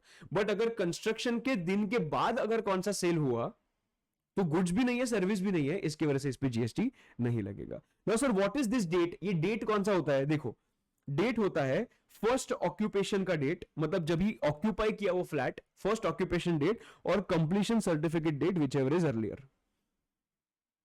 सो पहले तुम लोग जब भी आइडेंटिफाई करोगे, identify and freeze the date of first occupation, everything will be given in the exam, first occupation and completion certificate, पहले डेट फिक्स करो विच एवर इज अर्लियर वाला। I will give you an example, चल इधर देखना, occupation date क्या है 7/7/20, completion date है 1/7/20, whichever is earlier comes to 1/7/20। अभी देखिए कंसिडरेशन कभी मिला, अच्छा 8/7 को कंसिडरेशन मिला, मतलब बाद में कंसिडरेशन मिला, मतलब इस पे जीएसटी नहीं लगेगा, इस पे जीएसटी नहीं लगेगा, बस अप्लाई नहीं है। 7/7/20 को ओसी मिला, 1/7/20 को सीसी मिला, whichever is earlier comes to 1/7/20। अभी देखो कंसिडरेशन कभी पे किया है 5/7 को पे किया है, मतलब कहना है इसे इसमें भी सर्विस एलिमेंट नहीं है, इस पे भी जीएसटी नहीं लगेगा। ऑक्यूपेशन सर्टिफिकेट अगर 7/7/20 है, कंप्लीशन सर्टिफिकेट 1/7 है, विचएवर इज अर्लियर क्या है 1/7/20, 1/7/20। अभी देखो कंसिडरेशन कभी पे किया, सर थोड़ा सा कंसिडरेशन पे किया है 6/6/20 को, मतलब पहले, और थोड़ा बाद में पे किया है, तो जीएसटी किस पे लगेगा। I know most of the people will say sir only 2 crore पे लगेगा, नहीं भाई उसने तो पूरा का पूरा फ्लैट बुक किया ना, उसने तो पूरा का पूरा फ्लैट बुक किया उसके पहले, मतलब पूरे फ्लैट के लिए मैं सर्विस दे रहा हूं, विच मींस अगर थोड़ा भी पैसा ये डेट के पहले मिला होगा ना तो उसको पूरे के पूरे पे हम लोग जीएसटी लगाएंगे, एकदम झकास। चलो ये तेरा कंप्लीट हो गया। उसके बाद इसमें थोड़े से अमेंडमेंट्स है, अमेंडमेंट्स मतलब क्या, जो हम लोग ने एक्शनेबल क्लेम्स पहले देखते थे कि actionable claims are falling under negative list, but actionable claims में ये चीज फॉल नहीं होती, मतलब नेगेटिव लिस्ट में ये सब चीज फॉल नहीं होंगी, मतलब इस पे जीएसटी लगेगा। कौन से लॉटरी, बेटिंग, गैम्बलिंग पे हमेशा जीएसटी लगता था, इसमें 3 चीज ऐड कर दी, casinos, horse racing and online money gaming. Understanding, ये 3 चीज उसमें ऐड कर दी, बेसिकली ये सब पे क्या लगेगा जीएसटी लग जाएगा। Okay, clarifications neither goods nor services, ध्यान देना 10 मिनट लगेगा मुझे कंप्लीट करने के लिए। Clarifications, alcoholic liquor, state government ने अल्कोहलिक लिकर का लाइसेंस दिया, सॉरी अल्कोहलिक लिकर का सेल करने का लाइसेंस दिया, अल्कोहलिक लिकर का लाइसेंस दिया बाय स्टेट गवर्नमेंट्स, जो भी मुझे पैसा मिलेगा उसके अगेंस्ट, उसके लिए जीएसटी एप्लीकेबल नहीं होगा, बिकॉज वो अल्कोहलिक लिकर का लाइसेंस है। बट सर अगर मैंने टेलीकॉम लाइसेंस दिया होगा तो टेलीकॉम लाइसेंस पे जीएसटी लग जाएगा। Okay sir, interstate movement of conveyances between distinct persons, अभी देखो इधर मेरा एक महाराष्ट्र ऑफिस है और इधर मेरा एक कर्नाटका ऑफिस है और इधर एक ट्रक है मेरे पास, ठीक है, ये ट्रक है, ये जो ट्रक है उसके अंदर गुड्स है। अभी क्या हुआ, महाराष्ट्र ऑफिस रजिस्टर्ड है और ये ट्रक जो है ना, ये ट्रक अपने निकला, ट्रक निकला कर्नाटका जाने के लिए, पर जब भी महाराष्ट्र बॉर्डर क्रॉस कर रहा था तभी गवर्नमेंट ने बोला, वो स्टेट बैरियर्स मतलब बैरिकेड्स थे और गवर्नमेंट ने मुझे रुकाया और उन्होंने बोला कि भाई किधर किधर किधर, मैंने बोला सर कर्नाटका मेरी ऑफिस में जा रहा हूँ, ओ डीम्ड सप्लाई सेक्शन 25, मैंने बोला कि मालूम है सर जीएसटी भर दिया है, तो गवर्नमेंट ने बोला कि अच्छा जीएसटी कितने में भरा, इतने में भरा गुड्स पे, मैंने गवर्नमेंट ने मुझे बोला कि ये ट्रक पे कौन जीएसटी देगा, मैंने क्या बात कर रहे हो सर ट्रक पे कौन जीएसटी देता है, उन्होंने बोला गुड्स के डेफिनेशन में है any movable assets, movable goods, movable assets, movable assets में ट्रक भी आता है, मूवेबल असेट में ट्रक भी आता है, मतलब ऐसा मानेंगे कि ट्रक भी महाराष्ट्र से कर्नाटका जा रहा है। मैं बोला क्या बात कर रहे हो सर, एक बार ट्रक जाएगा कर्नाटका अनलोड करके वापस आने वाला है, वो तो वापस आप जीएसटी लोगे आते वक्त, ये तो गलत हो जाएगा ना, इसके वजह से उन्होंने क्लैरिफिकेशन निकाला, क्लैरिफिकेशन में बोला कि जो ट्रक है, ट्रक के अंदर का जो माल है उस पे जीएसटी ले लो, ये ट्रक पे जीएसटी लेने का जरूरत नहीं है। बट अगर गुड्स ही ट्रक है तो मतलब बड़ा सा ट्रक है उसके ऊपर ट्रक्स है और वो ट्रक लेके जा रहे हैं, राइट, बड़ा से ट्रक्स होते हैं ना उसके अंदर ट्रक्स है, तो गुड्स ही अगर ट्रक्स होंगे तो अंदर के गुड्स पे जीएसटी लगेगा, बाहर के ट्रक पे जीएसटी नहीं लगेगा, राइट। तो गुड्स का बात किया, it can be passenger transportation service as well, passenger transportation service पे जीएसटी ले लो, वो बस जा रहा है उस पर थोड़ी जीएसटी लोगे। उसके बाद एक ट्रक है, सिर्फ खाली ट्रक है, खाली ट्रक इधर से कर्नाटका जा रहा है फॉर रिपेयरिंग पर्पस, तो रिपेयरिंग पे जीएसटी ले ले, ट्रक जो आ रहा है उस पर जीएसटी मत ले, ठीक है, ये क्लैरिफिकेशन उन्होंने इधर दिया था। अगर कौन से भी स्पेयर पार्ट्स होंगे, रिग्स, टूल्स और all goods on wheels same as point 2, तो उस पे जीएसटी लेना, मतलब जो जो काम कर रहा है उस पे जीएसटी लेना, ये सब स्पेयर पार्ट्स और उस पे जीएसटी मत लेना, only because these are movable properties. अभी देखो, डिस्प्ले ऑफ नेम्स और placing of name plates of the donor in, एकदम फेवरेट क्वेश्चन, इंस्टीट्यूट का फेवरेट क्वेश्चन कि मैंने डोनेट किया, डोनेट करने के बाद उन्होंने मेरा नाम नेम प्लेट, मेरा नाम का नेम प्लेट लगाया एज अ डोनर करके, so is will this be considered as advertising service, ये गवर्नमेंट ने बोला है। तो गवर्नमेंट ने, हम लोग बोल रहे हैं कि यार ये तो उन्होंने नाम लगाया, सो this is just the, they have just expressed the gratitude by putting the name, right? They have just expressed the gratitude by putting the name, right? So was there any kind of expectation from my end? कुछ quid pro quo था क्या? नहीं. It is not aimed to of giving any publicity. अभी मैं तुम लोगों को थोड़ी चीजें हाईलाइट करके दे रहा हूं, तुम लोगों के एग्जाम में वो आंसर में आना चाहिए, ठीक है? When the name of the donor is displayed in the recipient institution premises, which can be said to be an expression of gratitude and public recognition of donors act of philanthropy, ये आना ही चाहिए, ये आना ही चाहिए. It is not aimed at giving publicity. There is no obligation, the quid pro quo on the part of the recipient of the donation or gift to do anything. मेरा कुछ भी expectation नहीं था कि तुम लोग इधर लिखोगे मेरा नाम, नहीं लिखा तो भी आई वाज फाइन, तो भी मैं पैसा देता ही देता, right? So thus there is no GST liability on such consideration. एकदम सिंपल दोस्त. आगे बढ़ते हैं with the next part, that is composite supply. Composite supply में एग्जैक्टली क्या है? कंपोजिट सप्लाई एकदम सिंपल है दोस्त. देखना, अगर मैंने समझ के मैं क्रोमा गया, क्रोमा जाने के बाद एक माइक्रोवेव ओवन लिया, माइक्रोवेव लिया, माइक्रोवेव के साथ में 3 साल का गारंटी भी दिया, दोनों के लिए उन्होंने चार्ज किया, ओवन के लिए भी चार्ज किया और 3 साल के वारंटी के लिए भी चार्ज किया. जो ओवन का चार्ज था वो था समझ 50,000 और जो वारंटी का चार्ज था वो था समझ 5,000. इस पे लगता है 18% और इस पे लगता है 5%. सर टोटल अगर देखा तो उन्होंने एक ही सप्लाई, मतलब एक ही इनवॉइस रेज किया था और एक इनवॉइस में सीधा 55,000 उन्होंने चार्ज किया. One single price they charge. Sir क्या करो, इस पे कौन सा जीएसटी लगाऊं? सर इधर कौन सा जीएसटी लगाओ? The answer is very simple, answer is very simple. इधर principal supply is one and this is just an ancillary supply. This is called as composite supply when there is one principal supply and second one is ancillary supply.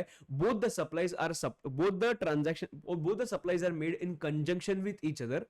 Then in that case the tax rate would be the tax rate of the principal supply which is 18%. मतलब पूरे 55,000 पे 18% लग जाएगा. एकदम झकास. इधर भी same है, देखो गुड्स एंड सर्विस दोनों है. गुड्स पे लगता है 10%, सर्विस पे लगता है 18%. गुड्स का 10 लाख, सर्विस ट्रांसपोर्टेशन का 50,000. सो 10,50,000 पे कैन आई से प्रिंसिपल सप्लाई भी है और एंसिलरी सप्लाई भी है. प्रिंसिपल सप्लाई कौन सा है? Goods and ancillary supply is service. So point is 10.50 lakh पे प्रिंसिपल सप्लाई का टैक्स रेट लगेगा, दैट इज 10%. इजी. क्या क्या लिखना है तुम लोगों को एग्जाम में? देखो, 2 or more supplies of goods and services are made in combination thereof which are naturally bundled, very important point to write, and supplied in conjunction with each other. ठीक है. And tax treatment will be treated as supply of the principal supply. GST rate will be rate applicable to principal supply. ठीक है. Okay. दूसरा आता है mix supply. Mix supply क्या आता है? Both the supply, 2 or more supplies are made in conjunction with each other and these are not naturally bundled, these are artificially bundled. artificially bundled मतलब क्या? रिन के साथ बकेट फ्री. अभी bucket भी अलग से बिका जाता है और रिन भी अलग से बिका जाता है. फॉर एग्जाम्पल तुम लोगों ने इतना सारा गिफ्ट हैम्पर दिया, हैम्पर में जो सब कुछ ही अलग अलग रहता है, अलग अलग टैक्स रेट्स रहते हैं. सो समझना एक बात इधर, both all the supplies are made in conjunction with each other. Very important point for a single price. Sir एक इनवॉइस में अगर सब प्राइस अलग अलग दिखी है तो वो मिक्स सप्लाई नहीं है. मिक्स सप्लाई में एक प्राइस चार्ज होनी चाहिए. एक प्राइस चार्ज होगी तो ही वो मिक्स सप्लाई मानेंगे, नहीं तो मैं मिक्स सप्लाई नहीं मानेंगे. मॉड्यूल में एक बहुत बढ़िया क्वेश्चन है इस पे लोग कंफ्यूज होते हैं. सिंगल प्राइस होनी चाहिए. इनवॉइस में 10 प्राइस अलग अलग दिखे तो मिक्स सप्लाई नहीं मानेंगे, सिंगल प्राइस होनी चाहिए. याद रखना सब लोग. Okay. Individual supplies are independent of each other and are not naturally bundled and not naturally बंड. टैक्स ट्रीटमेंट क्या होगा? Highest tax rate. ठीक है. सर्कुलर्स रिगार्डिंग प्रिंसिपल सप्लाई देखो, printing of books, pamphlets, printed envelope, cartons, बाद में retreading of tyres and supply of retreaded tyres. समझना एक बात, printing of books and pamphlets, मेरा प्रिंटिंग का सर्विस है. तुम लोग बुक का कंटेंट लेके आए मेरे पास, राइट? तुम लोगों ने कंटेंट दिया, मैंने वो बुक पे प्रिंट किया, मैंने तुम लोगों को दे दिया। एक्चुअली ऐसे देखा तो सप्लाई ऑफ गुड्स है, बिकॉज मैंने क्या दिया तुझे, बुक दिया बना के। बट पॉइंट इज, समझो एक बात को, मेन तो कंटेंट है, वो कंटेंट है इसके लिए वर्थ बढ़ा, कंटेंट नहीं है तो it is just a piece of paper जिसका वर्थ में भी 5 रुपए है, ये 1 रुपए। Are you understanding? तो content is the main point ना, इसके वजह से सप्लाई ऑफ सर्विस मानेंगे, paper is ancillary supply. Printed envelope, तुम लोग ने मुझे बोला कि तुम लोगों का जो लोगो है वो लोगो मुझे एनवलप पे प्रिंट करके चाहिए। मैं बोला ठीक है, एनवलप मेरा, प्रिंटिंग सर्विस भी मेरा, तुम लोग मुझे क्या दो, लोगो दो। तो मैंने क्या किया, लोगो लिया और प्रिंट किया और दे दिया। अभी will it be considered as printing service और will it be considered as sale of envelope? This will be considered as sale of envelope. Why? Because अगर लोगो भी नहीं होता तो एनवलप का वर्थ उतना ही रहता, राइट? इसकी वजह से वो सप्लाई ऑफ गुड्स मानेंगे। रीट्रेडिंग ऑफ टायर्स मतलब क्या, कि पूरा जो लेयरिंग होता है, मतलब जो रबर का ना एक लेयरिंग होता है, वो जो रबर का लेयरिंग होता है, वो लेयरिंग करने का काम मैं करता हूं, तो सप्लाई ऑफ क्या होगा, सर्विस होगा। Supply of retreaded tyres, रीट्रेडेड tyres मतलब क्या, मेरे पास रीट्रेडेड टायर्स है, मतलब जो लेयरिंग किए हुए टायर्स है, तुम लोग मेरे पास आए और मैं तुझे पूरा का पूरा टायर बेच दिया, तो वो सप्लाई ऑफ गुड्स मानेंगे। ठीक है, परफेक्ट एकदम। उसके बाद टैक्सेबिलिटी ऑफ टेनेंसी राइट करके एक पॉइंट है, ध्यान देना टेनेंसी राइट एग्जैक्टली क्या होता है। We will see one example. There is one person called Dev Krishna who is the owner of the house, और देयर इज वन, उसने क्या किया, टेनेंसी राइट ट्रांसफर किया भूमिका को। भूमिका को क्या ट्रांसफर किया, टेनेंसी राइट ट्रांसफर किया। अभी टेनेंसी राइट ट्रांसफर मतलब टेनेंसी राइट दे दिया, मतलब ट्रांसफर नहीं, दे दिया टेनेंसी राइट, तो ठीक है, वो प्रीमियम पे कर दिया, ठीक है, दैट्स फाइन। भूमिका ने क्या किया, वही टेनेंसी राइट आगे ट्रांसफर किया यश को। अगर भूमिका ने आगे वो टेनेंसी राइट ट्रांसफर किया तो उसका वो प्रीमियम चार्ज करेगी। यस, ये जो प्रीमियम चार्ज करेगी ना, इस पे जीएसटी लग जाएगा, वो लोग बोल रहे हैं। क्या बोल रहे हैं वो लोग, उस पे जीएसटी लग जाएगा। Absolutely right. So yes, tenancy right transfer पे हमेशा जीएसटी लग जाता है उसमें। उसके बाद में और एक पॉइंट है, जीएसटी ऑन लिक्विडेटेड डैमेज करके। सी लिक्विडेटेड डैमेज, जब भी डैमेजेस होता है ना, damages, liquidated damages, damages is just a mayor flow of money, और फ्लो ऑफ मनी है ना, इसके वजह से इस पे जीएसटी नहीं लगता है। फ्लो ऑफ मनी है जिस, इसके वजह से क्या नहीं लगता है, जीएसटी नहीं लगता है दोस्त। Okay, liquidated damages it is not taxable, liquidated damages it is not taxable. Sir cheque dishonour हुआ, चेक डिसऑनर हुआ, इसमें क्या सप्लाई ऑफ सर्विस कुछ है क्या, नहीं, तो क्या मानेंगे, not a taxable, not taxable supply. Penalty imposed for violation of law, penalty imposed for violation of law, देखो ना, traffic violation, pollution norms, other laws, तो इसमें जीएसटी नहीं लगेगा, because not a consideration for any supply, मतलब किसके against कुछ नहीं मिला। ओके, फोरफीचर ऑफ सैलरी और payment of bond amount in event of employee leaving the employment before minimum agreed period, minimum agreed period के पहले ही वो बंदा निकल के चला गया। So it is incorporated in employment contract to discourage non-serious employees, and also employees does not get anything in return from the employer against the payment of such amount, and that is why it is not taxable. Correct है, because जब तक पैसा नहीं मिलता termination नहीं होता ना। Late payment fees और सरचार्ज, ये ध्यान देना सब लोग, लेट पेमेंट फीस और सरचार्ज ये होता है ना, ये लेट पेमेंट फीस किसके रिलेटेड है, there is something which is underlying, मतलब क्या कि मैंने कुछ सप्लाई दिया था पर तूने पेमेंट करना लेट किया, कुछ सप्लाई तो मैंने दिया था ना, मतलब किसके तो अगेंस्ट पेमेंट हो रहा है, तो ये सप्लाई मानेंगे और इस पे जीएसटी लगेगा, this will be taxable. And this will B, मतलब नेचुरली बंडल्ड होगा, नेचुरली बंडल्ड के केस में जो प्रिंसिपल सप्लाई पे टैक्स लगता है वही लेट पेमेंट पे भी टैक्स लग जाएगा। ठीक है, fixed capacity charges for power, मतलब क्या कि मिनिमम जो इलेक्ट्रिसिटी का बिल आता है, मिनिमम तो कुछ यूज नहीं किया, तो मिनिमम इलेक्ट्रिसिटी का बिल आता है, उसका क्या होगा समझना, इलेक्ट्रिसिटी पे ही जीएसटी नहीं लगता, तो मिनिमम बिल पे भी जीएसटी नहीं लगेगा, चेंज करना रैपिडर में, इट इज नॉट टैक्सेबल। ठीक है, परफेक्ट एकदम। एक लास्ट पॉइंट बाकी है, कैंसिलेशन चार्जेस। देखो ना, कभी कभी होता क्या है, समझ एक कस्टमर है, कस्टमर ने Mumbai to Goa ticket book किया, 10,000 रुपए मैंने सप्लायर को दे दिया, उसके बाद मैंने चेंज ऑफ प्लान्स हो गए, बिकॉज दोस्तों ने क्या किया, प्लान कैंसिल कर दिया, इसकी वजह से जो मैंने सप्लायर को बोला I want to cancel the ticket, अभी उन्होंने कैंसिलेशन चार्जेस लगाए 2,000 रुपए के, ये जो 2,000 रुपीज के कैंसिलेशन चार्जेस थे उस पे जीएसटी क्या लगेगा, दे सेड तेरा नॉर्मल जो ओरिजिनल टिकट पे जो जीएसटी लगता है ना, उस पे ही वही जीएसटी ये सप्लाई पे भी लगेगा, कैंसिलेशन चार्जेस पे भी लगेगा। अगर ये होटल का भी कैंसिलेशन हो सकता है, वो फ्लाइट का भी कैंसिलेशन हो सकता है, वो अकोमोडेशन कुछ भी हो सकता है, ट्रैवल का हो सकता है, anything is fine, basically this will B naturally bundled, और ये कैंसिलेशन सर्विस चार्जेस जो होंगे वो कैंसिलेशन चार्जेस पे जो जीएसटी लगेगा that will be of the original supply. एकदम सिंपल। उसका एक छोटा सा एक्सेप्शन उन्होंने दिया है, forfeiture of earnest money. Forfeiture of earnest money, तुम लोग ने इसमें कैपिटल गेन्स में एक सेक्शन पढ़ा होगा, सेक्शन नंबर 51 में लिखा है एडवांस मनी फोरफीचर। ये जो एडवांस मनी फोरफीचर होता है वो क्या होता है एग्जैक्टली? एडवांस मनी फोरफीचर में बोला है मैंने एडवांस लिया, I am going to sell the asset house property to that person, इसके मैंने एडवांस लिया। एडवांस लेने के बाद that person did not go ahead with the contract, तो मैंने उसको बोला एडवांस भूल जा, मैंने उसका एडवांस फोरफीट कर दिया। इसको क्या बोलते हैं? Forfeiture of earnest money. तू मुझे बता, in return did I get anything? No. In return, if I'm not getting anything, can I say forfeiture of earnest money or advance money is just mere flow of money? Yes, और इसके वजह से उस पे GST नहीं लगेगा। See, is mere flow of money as the buyer is or the successful bidder does not get anything in return for such forfeiture of earnest money. Absolutely right दोस्त। एक छोटा सा क्लैरिफिकेशन आता है, इंश्योरेंस प्रीमियम मतलब जो होता है नो क्लेम बोनस। देखो मेरे पास एक गाड़ी है और there is one insurance company, ठीक है, गाड़ी का मैंने प्रीमियम भर दिया, 10,000 रुपीज का मैंने प्रीमियम भर दिया, ठीक है। अभी if nothing happens to my car, I will not claim the insurance compensation of course. अभी कंपनी ने मुझे एनकरेज करने के लिए क्या दिया? नो क्लेम बोनस दिया, और नो क्लेम बोनस में बोला कि बेटा तू रोज एवरी ईयर तू 10,000 रुपीज भरता है ना प्रीमियम, अभी तुझे नो क्लेम बोनस में you have to pay only 9,000 rupees because they are giving me no claim bonus of 1,000।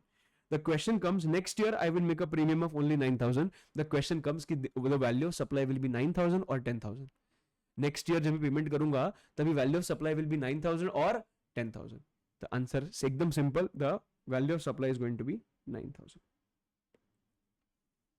एकदम परफेक्ट दोस्त, एकदम सही है। चलो, सो ये अपना पूरा का पूरा इंटर का अगर मैंने बात किया, इंटर का पूरा कंप्लीट हो जाता है। इसके आगे हम लोग बात करेंगे फाइनल के पॉइंट्स का। अभी देखो, artworks sent by artists to galleries or for exhibitions is not a supply as no consideration flows from the gallery to the artist.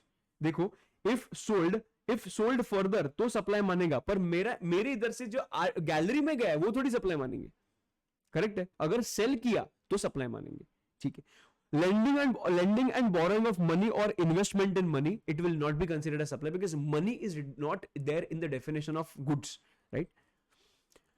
Commercial papers, money would also include transactions in commercial paper or certificate of deposit. Same है, money है तो ultimately money है, तो ये भी supply नहीं मानेंगे।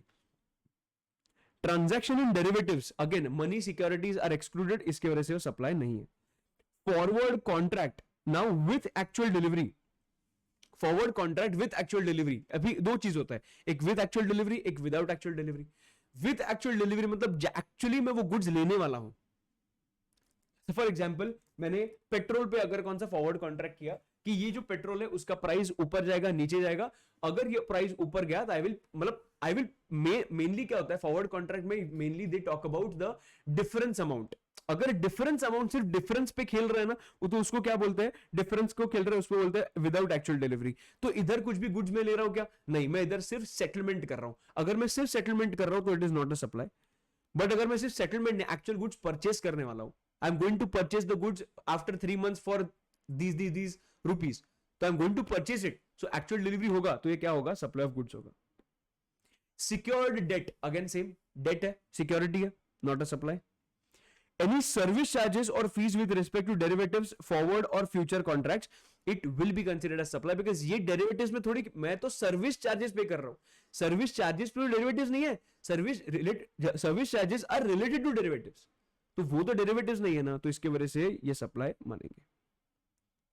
Lender और बोरोवर समझ में आ जाएगा। हम लोग इधर आता है टैक्सेबिलिटी ऑफ कॉस्ट पेट्रोलियम। कभी कभी होता क्या है कि जो गवर्नमेंट होता है ना, गवर्नमेंट ये लैंड का लाइसेंस देता है एक्सट्रैक्शन करने के लिए, लैंड यूज करने के लिए, एक्सट्रैक्शन करने के लिए लाइसेंस देता है दूसरे पर्सन को। अभी देखो कैसे होता है, भारत सरकार Indian government gives licence to extract crude और natural gas to Bob the builder करके दिखाएंगे, gives licence to extract crude और नेचुरल गैस। तो can I say government will expect some kind of consideration? Absolutely. अभी government क्या बोलता है मालूम है? तुझे रॉयल्टी तो देना ही पड़ेगा, रॉयल्टी के साथ साथ you have to share certain percentage of profit also. मतलब तुम लोग जो एक्सट्रैक्ट करके बेचोगे उसका जो प्रॉफिट होगा उसका परसेंटेज भी तुम लोगों को क्या करना पड़ेगा, देना पड़ेगा। ओके सर, ठीक है। सो उसने क्या किया, लाइसेंस दिया, इसने एक्सट्रैक्शन करना चालू किया, इसने रॉयल्टी तो दे दिया, रॉयल्टी पे टैक्स लगेगा, हाँ इस पे तो यूजुअली टैक्स लगता है। क्वेश्चन इस पे आता है कि सर इस पे टैक्स लगेगा क्या, प्रॉफिट पर पेट्रोलियम पे, परसेंटेज ऑफ प्रॉफिट पेट्रोलियम। अब ये देखो कैसे होता है, अभी क्या प्रॉफिट का पूरा पैसा दे देगा क्या जो अर्न किया, वो नहीं, प्रॉफिट एलिमेंट बोल रहा हूं। इसका मतलब पहले देखेंगे कि बॉब द बिल्डर का सेल्स कितना है, वो ले लो, उसके बाद उसने जितना खर्चा किया वो माइनस कर ले, तो तुझे क्या मिलेगा, प्रॉफिट पेट्रोलियम मिलेगा। अभी थोड़ा सा लैंग्वेज थोड़ा चेंज करते हैं, I have certain sales, I reduced cost petroleum, मतलब उन्होंने जो खर्चा किया था उसको बोलते हैं cost petroleum, and I will get profit petroleum. ये जो प्रॉफिट पेट्रोलियम होगा उसका agreed percentage will be given to the government, और ये जो अग्रीड परसेंटेज गवर्नमेंट को दिया जाएगा, this is going to be exempt from tax. Sir royalty का क्या होगा, रॉयल्टी टैक्सेबल है, मैं वापस बोल रहा हूं रॉयल्टी टैक्सेबल है, ये परसेंटेज प्रॉफिट का है ना वो टैक्सेबल नहीं है, this is exempt from tax. Correct, ये हो गया इधर। उसके बाद स्पेसिफिकली फाइनल का बात किया तो taxability of servicing of cars, car servicing का सर्विस दिया, अगर कार सर्विसिंग में कुछ पार्ट्स भी चेंज करते हैं और सर्विसिंग भी करते हैं, तो उन्होंने बोला ये फैक्ट टू फैक्ट चेंज होगा। अगर वो इनवॉइस में सर्विस का एलिमेंट अलग है और गुड्स का एलिमेंट अलग है, तो गुड्स का एलिमेंट जो है उस पर गुड्स के रेट पे टैक्स लगाओ, और सर्विस के एलिमेंट पे सर्विस के रेट पे टैक्स लगाओ। सर मैंने क्या किया, sale of land after levelling और laying down of drainage lines, मैंने सेल ऑफ लैंड किया आफ्टर सर्विस, उन्होंने बोला लेवलिंग और laying down of drainage lines, ऐसा मैंने लैंड उनको बेच दिया। सो इसका क्या होगा, सो देखो ये जो development of land is also sale of land, इस पे जीएसटी नहीं लगेगा। सर्विस ऑफ डेवलपमेंट होगा ना, सर्विस ऑफ सिर्फ डेवलपमेंट का जो सर्विस होगा ना, डेवलपमेंट का सर्विस, तो वो सिर्फ उस पर क्या लगेगा, जीएसटी लग जाएगा। परफेक्ट, सेल ऑफ लैंड पे कभी भी जीएसटी नहीं लगेगा, परफेक्ट एकदम। पर उसके ऊपर जो डेवलपमेंट का अलग चार्ज किया होगा तो उस पर जीएसटी लग जाएगा, ठीक है। जॉइंट वेंचर का एक बात है, देखो जॉइंट वेंचर में क्या होता है, एक जॉइंट वेंचर है जेवी,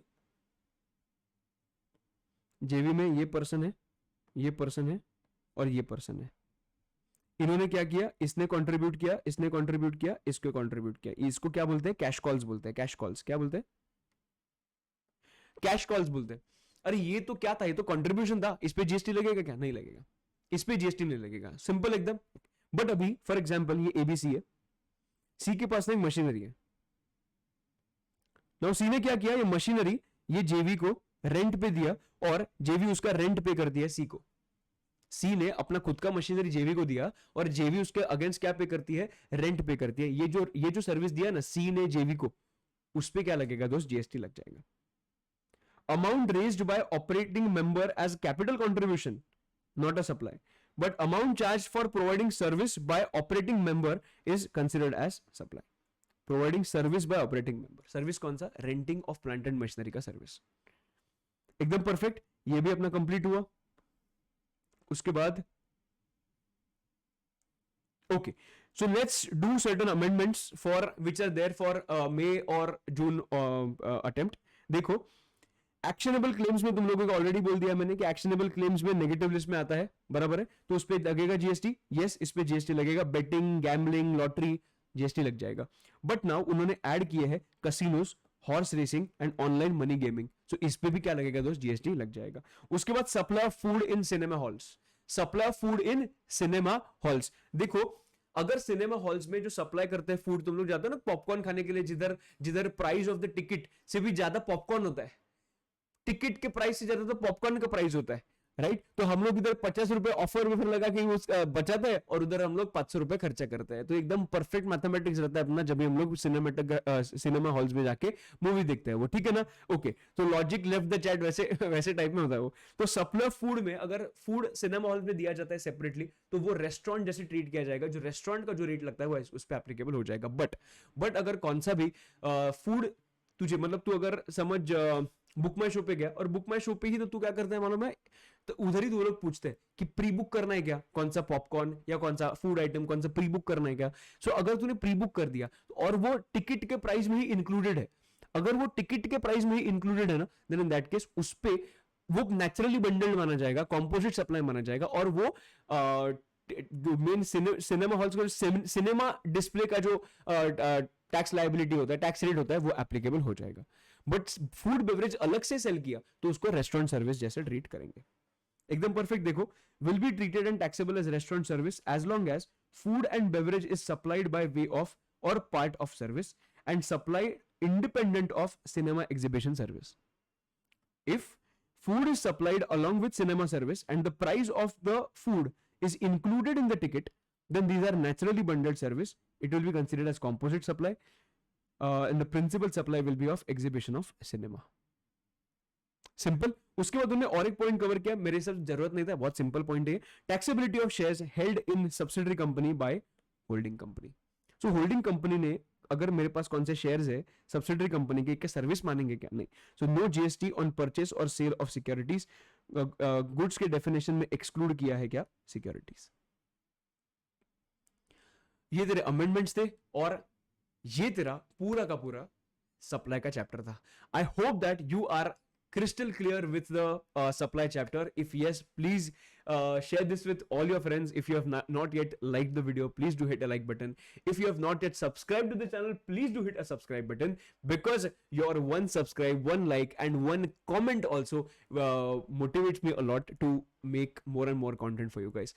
So that's it for today's video. This is Amit Mahajan. I will see you in the next video. Till then, bye bye, see you and take care.